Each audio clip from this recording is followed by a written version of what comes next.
তাদের সকলকে সম্মান জানিয়ে এবছর সেজে উঠছে যোধপুর পার্ক 95 পল্লীর পুজো মণ্ডপ। আপনারা দেখছেন ইনকোরা টিভি জাগমা দুর্গা 2025-এর পুজো পরিক্রমা। দেখে নেব কতটা এগোলো তাদের পুজো প্রস্তুতি।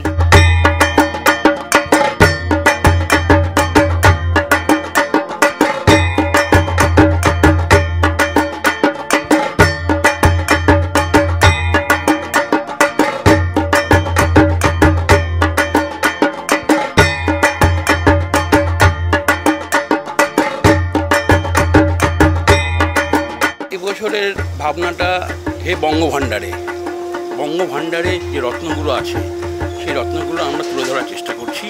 এবছরের আমাদের মণ্ডপে যে দর্শনার্থীরা আসবে বাংলার রত্নগর্ভা বাংলা, তার রত্নগুলো সবই দেখতে পাবে। বাইরে প্রথমেই দেখতে পারবে রামকৃষ্ণকে, রামকৃষ্ণ বলছে তোদের চৈতন্য হোক, তারপরে বিবেকানন্দকে পাবে, তারপরে একটার পর একটা রত্ন দেখতে পারবে।